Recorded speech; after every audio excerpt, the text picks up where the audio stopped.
سلامونه دوستانو، هیله ده چې روغ او جوړ اوسئ. زه احمد شاه هوتک یم، امیګریشن کنسلټنټ د کالیفورنیا په سټیټ کې.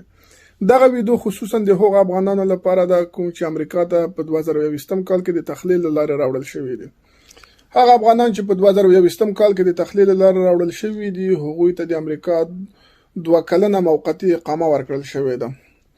نو هغوی اړین دي چې د امریکا د دایمي اقامې لپاره درخواست ورکړي. نو دغه افغانان چې دي په 3 برخو ویشل کیږي. لومړی هغه افغانان چې اس آی وي کیسونه لري، نو که چیرته د دوی د اس آی وي کیس کام اپروول راغلی، دوی کولی شي چې اجاسټمنټ اف سټیټس ته اپلای وکړي او خپل د امریکا دایمي اقامت یا گرین کارت ترلاسه کړي. دویمه ډله هغه افغانان دي چې فیملی بیس ویزا لري یا فامیلي ویزې لري.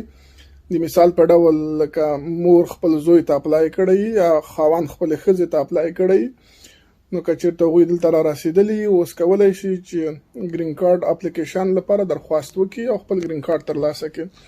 او درېیمه ډله هغه ډله خلک دي چې هیڅ ډول کیس نه لري، نو هغوی اړین دي چې سیاسي پناه ته اپلای وکړي یا هم اسایلم ته درخواست وکړي. نو که چیرته تاسو غواړئ چې اسایلم ته اپلای وکړئ یا فیملی بیس ګرین کارت ته اپلای وکړئ یا هم د اس آی وي له طریقه گرین کارت ته اپلای وکړئ، مونږ کولی شو تاسو سره په هره پروسه کې مرسته وکړو. مونږ په تیرو 2 کلونو کې په سلګونه افغانانو سره مرسته وکړه ده تر څو د امریکا دایمي اقامې ته لاره پیدا کړي. نو تاسو کولی شئ هغه شمیره چې په سکرین درته ښکاري د هغه له طریقه له مونږ سره اړیکه ونیسئ. مننه.